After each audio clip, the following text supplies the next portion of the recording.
But in order to do that, we have to build a bridge. And in order to build a bridge and be the bridge that people need, we can't give up when things get hard. We can't give up in the messy middle. And you can't grow and change and shift and learn new things if you're not willing to go through and get to that messy middle and get to the transition.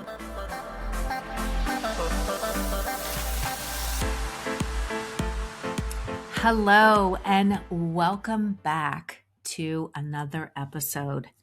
It's been a while. Like most of the time I've been doing interviews with people on the show, or we've been bringing in some of the episodes. If you don't know, the Amuse Bouche is actually the live show that I do on LinkedIn. And we thought, hey, a lot of the content that we're talking about on the Amuse Bouche, which is just like giving you a little bit of a bite of information about, although they haven't been bites, they've actually been whole meals of how to be a better leader, whether you're running a Main Street business or you're a leader in a corporation.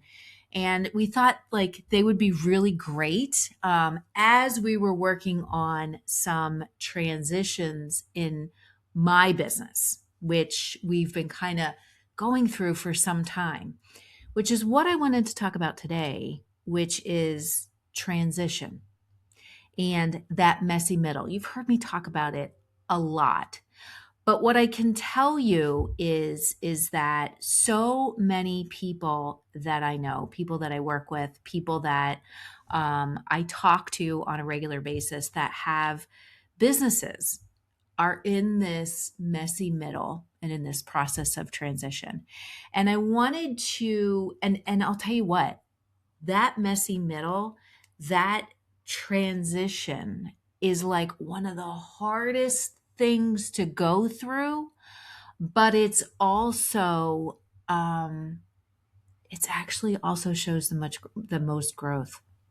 And I don't think people realize that, because when you have to sit in that transition and you have to sit in that messy middle, it's so frustrating and it feels like growth is not happening and it feels like so much adversity is just coming your way. And I think most people actually, not I think, I know to be true, most people actually want to quit in that transition and in that messy middle because it's hard. It's hard and it requires you to think differently. It requires you to do things differently, to act differently, to take different actions. And not a whole lot of people, not a whole lot of business owners want to do that because they want to be stuck in kind of, this is the way that we've always done it, or this is the way that I've always planned things, or this is the way that I've always executed projects. But the truth is that when we are faced with that period of growth, it's going to require a transition. It's just no different than the transitions in the seasons, right? When you go from winter into spring and it feels like nothing is happening, and then all of a sudden you see these buds coming out of the ground or off the trees or on, flowers, right?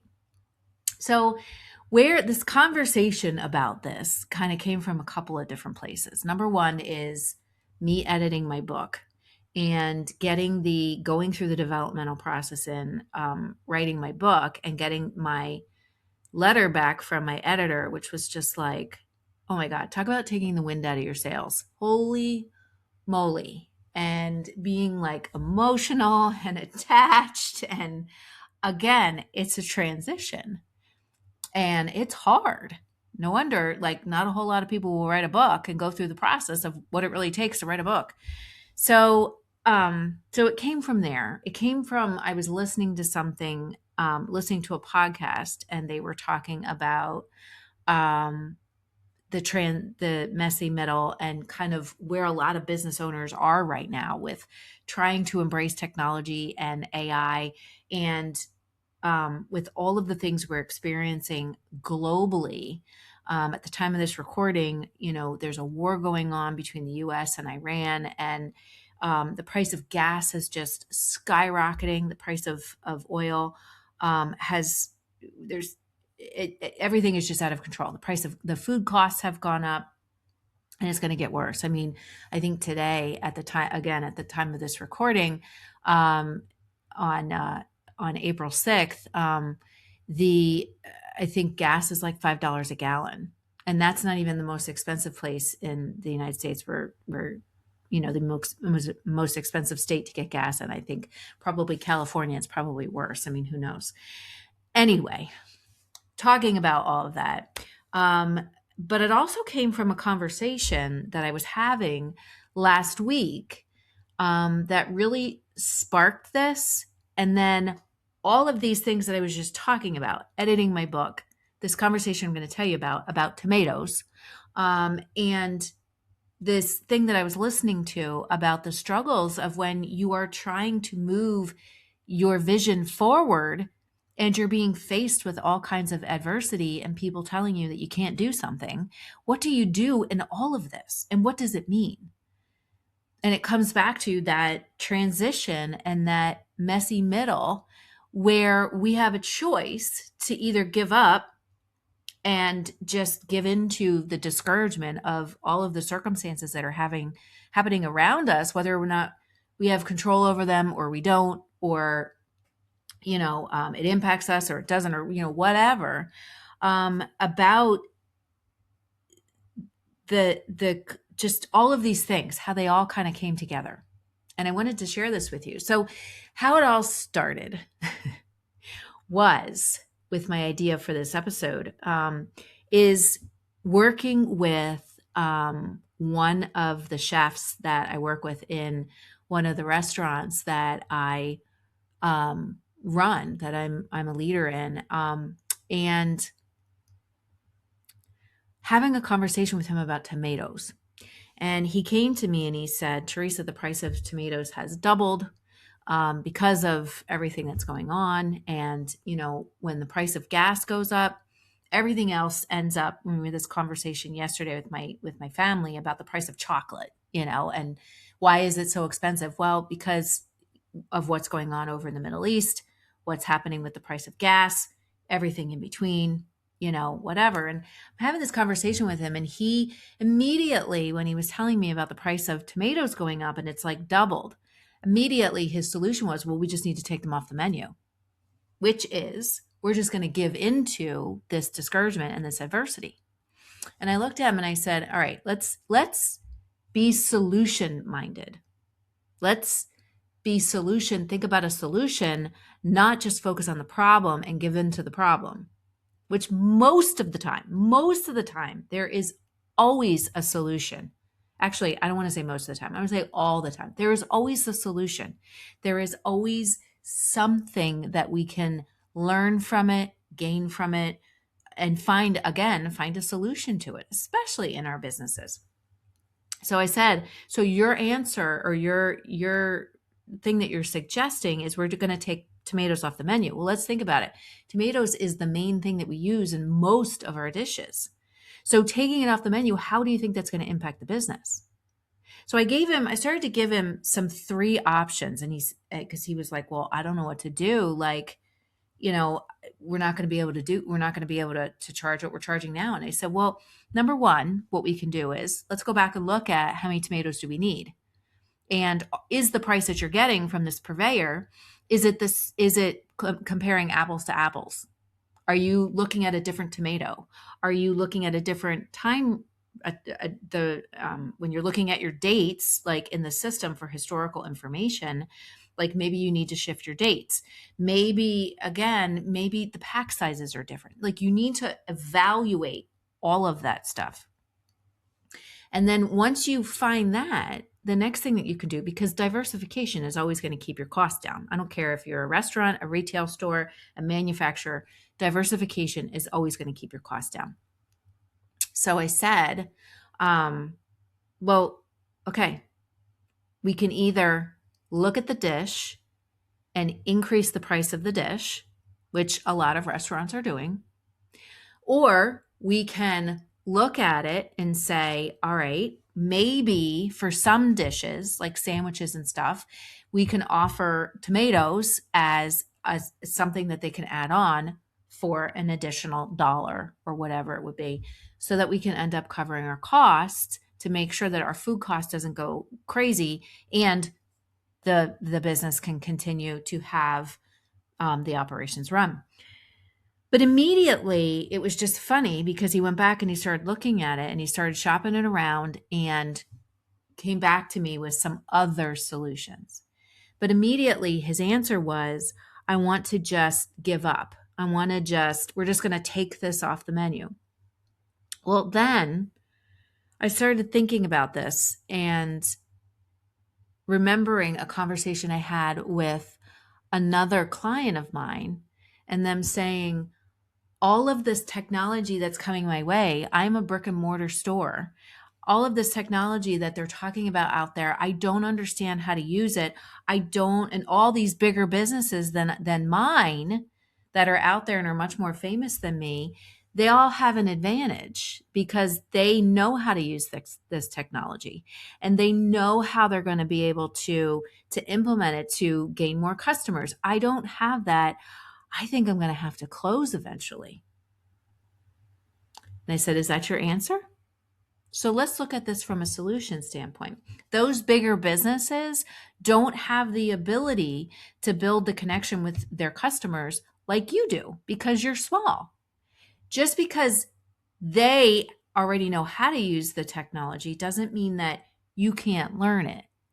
And what this transition is requiring is for you to actually reskill, to learn something new, so that you might not be implementing all of these pieces of technology. You might not be implementing it like an Amazon or like some of the other big businesses that are out there, but you can implement it your own way, starting small, but thinking about the solution that you want to create for your customers. So in that transition, we got to learn a new skill. In the transition with the tomatoes and looking at it and saying, maybe we haven't raised our prices on our menu items in a little bit. Maybe we need to look at our dishes and say, okay, do we have waste with tomatoes? But again, it's requiring you to look at things in a different way. It might be requiring you to learn a new skill of sourcing better products. Maybe it's not something that you've done before. Just like in the case of the one chef that I was dealing with, looking at it and saying, hey, you can go source it, you can go price it out at some of these local markets or even these local farms, and coming back and saying, okay, here's what I came up with, a comparison of Roma tomatoes or whatever, beefsteak tomatoes. Maybe we change the type of tomato, right?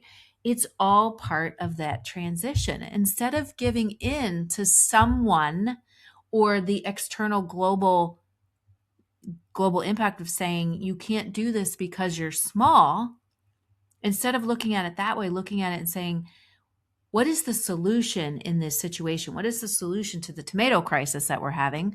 Or what is the solution? Because if the tomatoes are doubling in price, it doesn't mean that we're going to shut down our doors, and it doesn't mean we're going to pull it out of all of our dishes and we're not going to serve tomatoes anymore.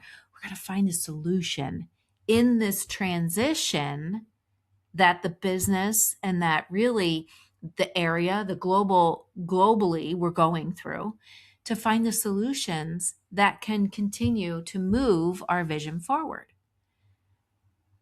But like I said, a lot of business owners don't want to find that solution. They want to just function in, well, this is the circumstance that's happening to me. I think I just need to just give up. And I wanted to tell you long ago, when I was in the middle of a transition in my business, I had a business coach that I sat with when I was telling them about my frustrations and my struggles in being someone who was closing down a store and starting a consulting business where I was actually doing the work for people. And I was like not really sure because I had this huge transition going on and I was frustrated and I felt like everything was against me. And having a business coach say, some people aren't just cut out for entrepreneurship. Maybe you should just build a plan to shut down your business, considering all you have going on, and maybe consider going to work for someone else.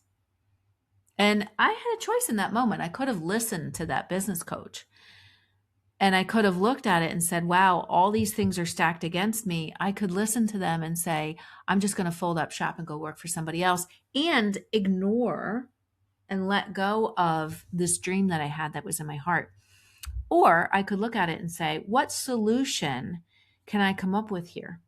What solution do I have to actually use this transition to reconnect to the vision that I have and the dream that I have, and use this transition to learn something new, to grow, to do something different?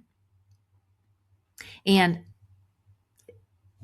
how many years later, I wouldn't be sitting here right now as an entrepreneur, as a successful business owner, recording a podcast, talking about transitions. So the thing that I want to remind you as a small business owner, as a founder,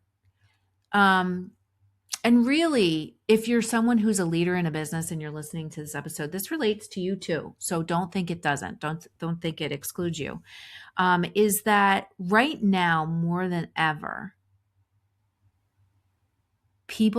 we need to build bridges for people. And this is actually a chapter in my book, just to give you some insight.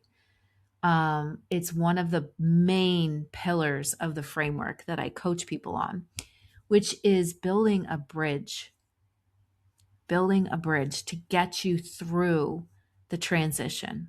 And right now, more than ever, we need to build a bridge for people and be the bridge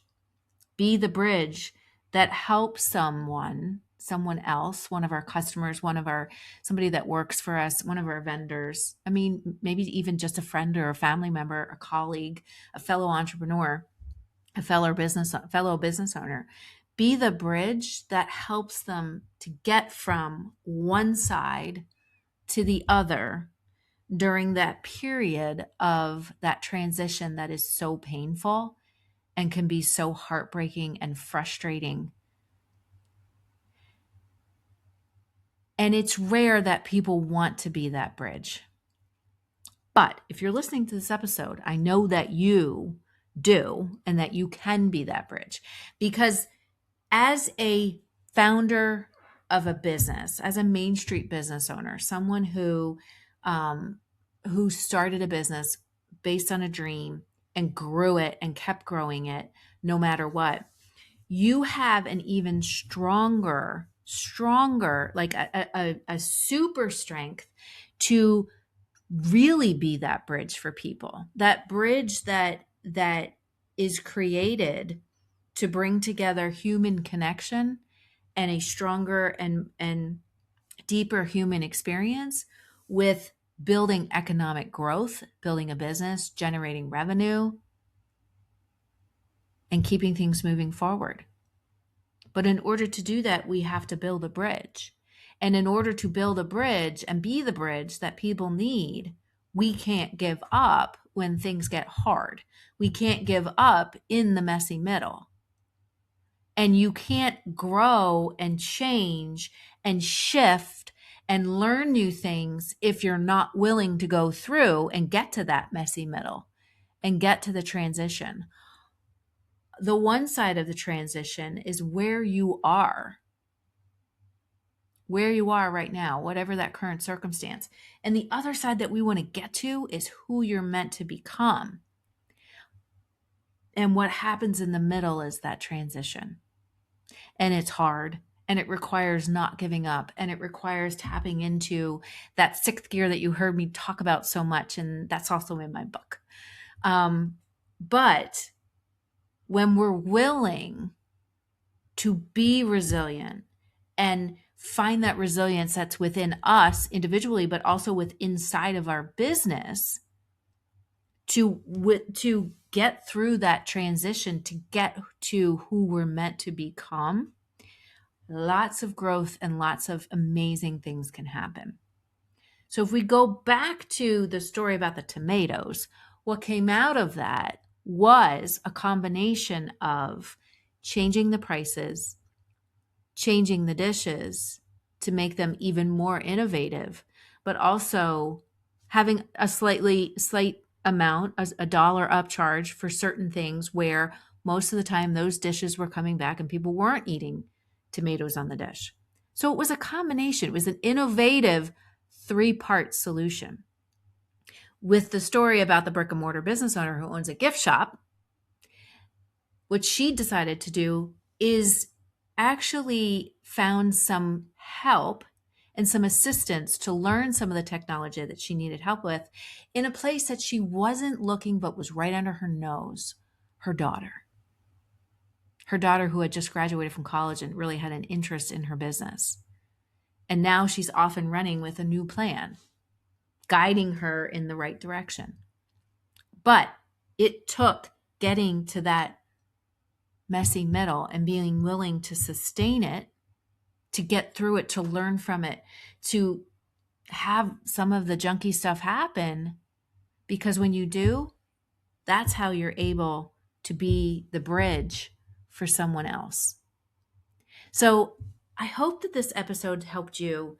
If someone or something or what's happening right now out there is telling you that you should give up, you should quit, you should close your doors.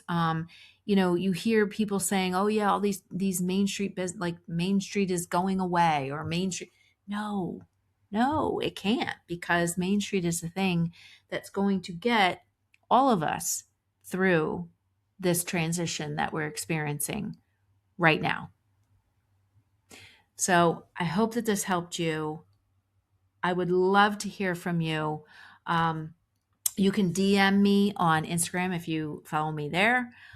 You can also leave a comment, leave a review for this podcast anywhere where you're listening to it, whether it's YouTube or it's Apple Podcasts or wherever. We're everywhere you can listen to podcasts. Leave a comment, leave a review, because I would love to hear how you are being that bridge, how you are building that bridge in the messy middle as a founder of a business, as a Main Street business owner, as a leader, how you're being that bridge and building that bridge for others. So until next time, have a great rest of your week, and I will see you soon.